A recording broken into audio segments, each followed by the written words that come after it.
Hello everyone, welcome to my channel. இன்னைக்கு super flaky and கிறிஸ்பியான puff recipe with butter எப்படி பண்ணலாங்கிறத பார்க்க போகிறோம். இந்த ரெசிபியில் எக்ஸாக்டாக இந்தியன் ப்ராடக்ட்ஸ் வச்சு இந்தியன் கிளைமேட்க்கு ஏற்ற மாதிரி வீட்லேயே பட்டர் மாதிரி ஒரு ஹெல்த்தியான இன்க்ரீடியன்ட் வச்சு எப்படி பஃப் செய்யலாங்கிறத பற்றி பார்க்குறது மட்டும் இல்லாமல் பர்ஃபெக்டாக லேயர்ஸோட கிறிஸ்பியாகவும் டேஸ்டியாகவும் பண்ணுறதுக்கான டிப்ஸ் அண்ட் ட்ரிக்ஸ் எல்லாமே இதில் சொல்லியிருக்கிறேன். ஸோ வீடியோவை ஸ்கிப் பண்ணாமல் ஃபுல்லாக பாருங்கள். அதுக்கு முன்னாடி நம்ம சேனல் நீங்கள் புதுசாக பார்க்குறவங்களா இருந்தால் மறக்காமல் சப்ஸ்கிரைப் பண்ணிக்கோங்க. வாங்க இப்போ வீடியோக்குள்ளே போகலாம். ஃபஸ்ட்டு 1 கப் மைதா ஒரு 150 கிராம்ஸ் ஆஃப் மைதா எடுத்துக்கோங்க. இதிலேருந்து 1 டீஸ்பூன் ஆஃப் மைதாவை வெளியில் எடுத்துட்டு 1 டீஸ்பூன் வீட் க்ளூட்டன் வந்து ஆட் பண்ணிக்கலாம். வீட் க்ளூட்டன் வந்து எல்லா பேக்கரி சப்ளை ஷாப்ஸ்லையும் வந்து உங்களுக்கு கிடைக்கக்கூடியதான். இது எதுக்காக நம்ம பண்ணுறோன்னு பார்த்தீங்கன்னா, சாதாரணமாக வெறும் மைதா மட்டும் வச்சு நம்ம பண்ணக்கூடிய டோ வந்து ஒரு தடவையும் நம்ம ஃப்ரிட்ஜில் வச்சு எடுத்து பரத்தும் போது அது வந்து கிளியறதுக்கு நிறைய சான்சஸ் இருக்குது. ஸோ நம்ம வீட் க்ளூட்டன் யூஸ் பண்ணி செய்யக்கூடிய டோ வந்து நல்லா ஸ்ட்ரெச்சியாக இருக்கும். ஸோ அதனால அந்த ப்ராப்ளம் வந்து வராமல் இருக்கும்.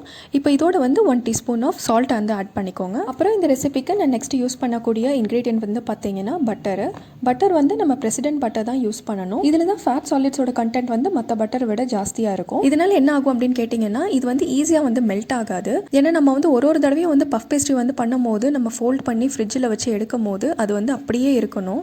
இதே இது வந்து மற்ற பட்டர் வந்து நீங்கள் யூஸ் பண்ணிங்கன்னா அது என்ன ஆகும்னா, நம்ம பரத்த அப்படியே மெல்ட் ஆகி மாவோட மாவாக கலந்துரும். ஸோ அதனால லேயர்ஸ் வராது. ஸோ பிரசிடென்ட் பட்டர் மாதிரி நல்ல மில்க் சாலிட்ஸ் நிறையா இருக்கக்கூடிய பட்டர் மட்டும் யூஸ் பண்ணிக்கோங்க. ஸோ இது வந்து பார்த்தீங்கன்னா பேட்டரில் 15 கிராம்ஸ் வந்து சேர்த்துக்க போகிறோம். இப்போ இதில் வந்து கொஞ்சம் கொஞ்சமாக தண்ணி ஊற்றி பிசைஞ்சு ரொட்டி மாவோட பதத்துக்கு வந்து பிசைஞ்சு எடுத்துக்கலாம். அதாவது பார்த்தீங்கன்னா ரொம்பவும் சாஃப்டாகவும் இருக்கக்கூடாது, ரொம்ப ஹார்டாகவும் இருக்கக்கூடாது, அந்த பதத்துக்கு இருக்கணும். பொதுவாக வெளியில் கிடைக்கக்கூடிய பஃப் பேஸ்ட்ரிஸ்லாம் பார்த்தீங்கன்னா வெஜிடபிள் ஷார்ட்னிங் சேர்த்துருப்பாங்க. அது அந்த அளவுக்கு வந்து உடம்புக்கு நல்லதில்லை. அது போக வந்து டேஸ்ட்டும் வந்து இந்த பட்டர் பஃப் பேஸ்ட்ரி அளவுக்கு வந்து இருக்காது. ஸோ இதோட ப்ராசஸை பார்த்து நீங்கள் வந்து ரொம்ப கஷ்டமாக இருக்குமோ அப்படின்னு வந்து நினைக்காதீங்க. டேஸ்ட் வந்து அந்த அளவுக்கு வர்த்துட்டாக இருக்கும், அவ்வளோ சூப்பராக இருக்கும். இப்போ பார்த்தீங்கன்னா மாவு ரெடி ஆயிடுச்சு. இதை வந்து அப்படியே மூடி வச்சு ஒரு 10 மினிட்ஸ்க்கு ரெஸ்ட் பண்ண விட்டுறலாம். இப்போ ஒரு பவுலில் 90 கிராம்ஸ் ஆஃப் பட்டர் எடுத்துக்கலாம். இது வந்து ரூம் டெம்பரேச்சரில் இந்த மாதிரி சாஃப்டான பதத்துக்கு இருக்கணும். இதை வந்து ஸ்பூன் வச்சு கொஞ்சம் நல்லா மிக்ஸ் பண்ணி விட்டுட்டு அதுக்கப்புறமா 1 டீஸ்பூன் ஆஃப் மைதாவும் ஆட் பண்ணி மிக்ஸ் பண்ணி தனியாக வச்சுக்கோங்க. இதை தான் நம்ம பஃப் பேஸ்ட்ரியில் வந்து அப்ளை பண்ணிக்க போகிறோம். இப்போ மாவை ரெஸ்ட் பண்ணி ஒரு 10 மினிட்ஸ் ஆயிடுச்சு. இப்போ இதை எடுத்து லைட்டாக வந்து பிசைஞ்சிக்கலாம். மோஸ்ட்லி மாவு வந்து ஸ்டிக்கியாக இருக்காது. பட் ஒரு வேளை ஸ்டிக்கியாக இருக்கிற மாதிரி இருந்ததுன்னா கொஞ்சமாக மாவு தூவி பிசைஞ்சுக்கோங்க. ரொம்ப நேரத்துக்கோ இல்லை ரொம்ப ஹெவியாகவோ வந்து பிசையணும்னு அவசியம் இல்லைங்க. ஜஸ்ட் ஒரு 2 மினிட்ஸ் வந்து இந்த மாதிரி பிசைஞ்சிக்கிட்டாலே போதும். அவ்வளோதான். ஸோ பிசைஞ்சாச்சு. இப்போ பாருங்கள், நான் ஸ்ட்ரெச் பண்ணி காமிக்கிறேன் எவ்வளோ ஈஸியாக சூப்பராக ஸ்ட்ரெச் ஆகுதுன்னு. இப்போ இதில் கொஞ்சமாக மாவு தூவி ரெக்டாங்கிள் ஷேப்பில் வந்து பரத்திக்கலாம். நல்லா தின்னான லேயராக இருக்கணும். யூஸ்வலாக மாவு பரத்துறதுக்கு எல்லார் வீட்லேயும் ரவுண்டாக நம்ம மாவு பரத்துற கட்டு வச்சுருப்போமே, அதுதான் இருக்கும்னு எனக்கு நல்லா தெரியும். பட் இது வந்து நம்மளுக்கு ரெக்டாங்கிள் ஷேப்பில் வேணுங்கிறதுக்காக நான் வந்து என்னோட கட்டிங் போர்டில் வந்து நான் இதை பரத்துறேன். இந்த கட்டிங் போர்டு வந்து வெறும் நான் பேக்கிங் பர்பஸ்க்கு மட்டும்தான் யூஸ் பண்ணுவேன். வெஜிடபிள்ஸ் கட் பண்ணுறதுக்குலாம் யூஸ் பண்ண மாட்டேன். ஸோ இப்போ பாருங்கள், நல்லா தின்னாக இதை பரத்தியாச்சு. இதோட எட்ஜஸ் எல்லாம் இந்த மாதிரி நல்லா புல் பண்ணி விட்டுக்கோங்க.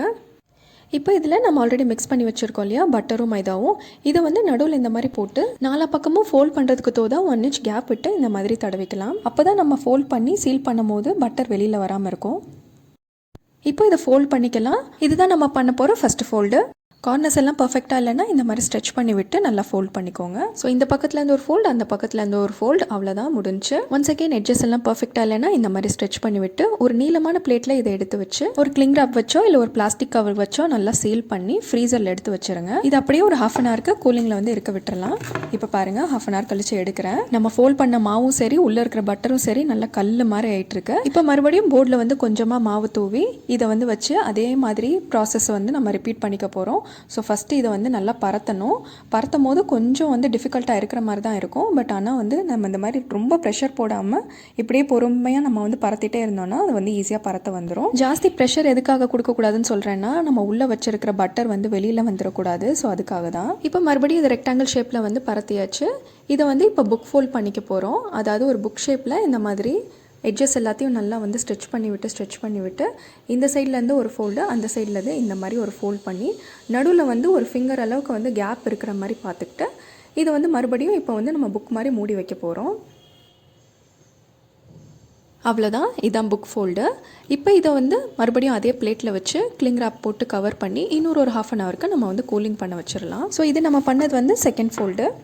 இப்போ மறுபடியும் ஃப்ரீசர்லேருந்து எடுத்தாச்சு. இதை வந்து இதே ப்ராசஸை வந்து கண்டினியூ பண்ணி தேர்ட் ஃபோல்டு வந்து நம்ம பண்ணிக்க போகிறோம். இப்போ வந்து நீங்கள் நல்லா கவனிச்சிருந்தீங்கன்னா ஒரு தடவையும் நம்ம வந்து பரத்தும் போது பட்டர் வந்து வெளியில் வராமல் இருக்கும். ஸோ இதுதான் வந்து நம்ம கரெக்டான ப்ராசஸ் ஃபாலோ பண்ணுறோங்கிறதுக்கான அறிகுறியே. ஸோ ஃப்ரீசரில் வச்சு எடுக்கும் போது ரொம்ப ஹார்டாக இருந்தால் கூட ஜாஸ்தி ப்ரெஷர் போடாமல் மெல்ல மெல்ல இதே போல் வந்து பரத்துனீங்கன்னா உங்களுக்கு வந்து பட்டர் வெளியில் வராது. ஸோ பார்த்தீங்கன்னா இப்போ வந்து தேர்ட் ஃபோல்டும் வந்து நம்ம பண்ணிகிட்ருக்குறோம். இப்போ இதையும் ஃபோல்ட் பண்ணி நம்ம பிளேட்டில் வச்சு கவர் பண்ணி ஃப்ரீசரில் வச்சிடலாம். இப்போ ஃபோர்த்து ஃபோல்டுக்காண்டி நான் மறுபடியும் ஃப்ரீசர்லேருந்து ஒரு 1/2 hour கழிச்சு எடுத்துருக்கிறேன். இப்போவும் அதே ப்ராசஸ் தான். நம்ம வந்து கொஞ்சமாக மாவு தூவி இதை வந்து ரெக்டாங்கிள் ஷேப்பில் வந்து பரத்திக்கலாம்.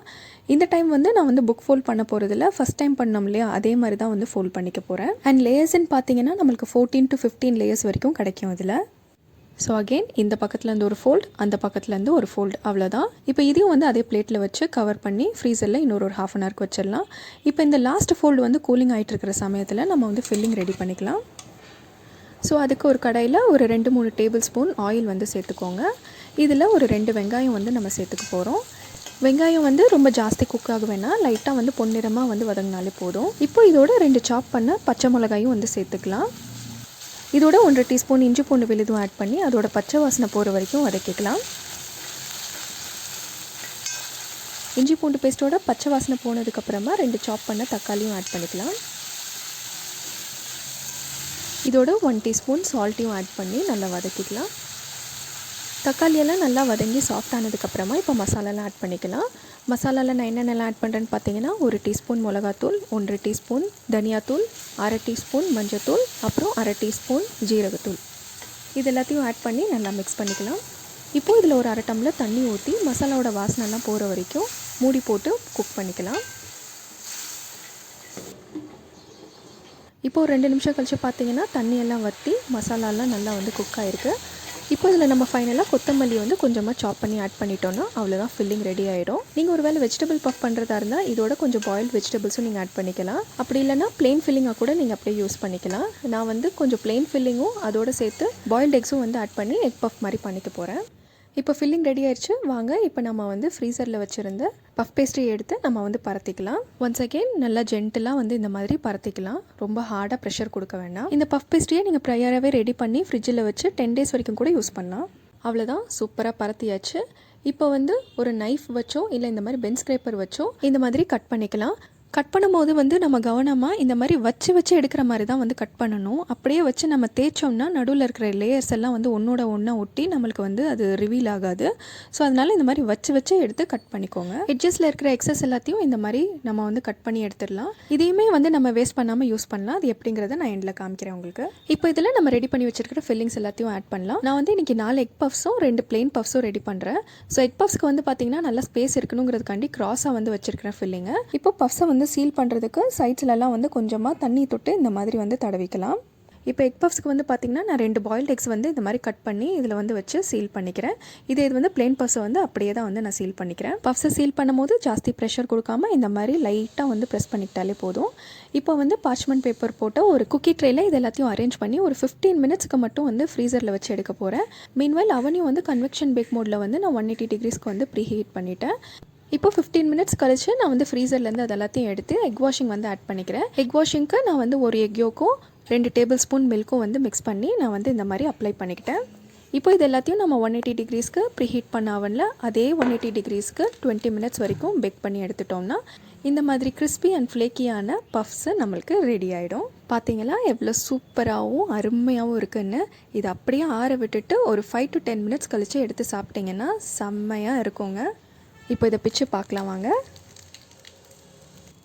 வாவ், எவ்வளோ கிறிஸ்பியாக இருக்குது பார்த்தீங்களா. இன்னொன்றையும் பிச்சு பார்க்கலாம். பார்த்தீங்களா எவ்வளோ ஃப்ளேக்கியாகவும் கிறிஸ்பியாக இருக்குன்னு.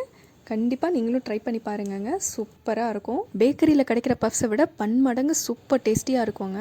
இப்போ இது பார்த்தீங்கன்னா நான் எட்ஜஸில் இருக்கிற அந்த எக்ஸஸ் எல்லாத்தையும் வந்து வச்சு நான் பேக் பண்ணி எடுத்தேங்க.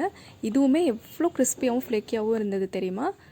கண்டிப்பாக நீங்களும் இந்த ரெசிபியை ட்ரை பண்ணி பார்த்துட்டு எப்படி இருந்ததுங்கிறத கமெண்ட் பண்ணுங்கள். இந்த வீடியோ உங்களுக்கு பிடிச்சிருந்தா மறக்காமல் லைக் பண்ணுங்கள், கமெண்ட் பண்ணுங்கள், ஷேர் பண்ணுங்கள். கூடிய சீக்கிரமே இன்னொரு வீடியோவோட உங்களை சந்திக்கிறேன். Until then bye bye.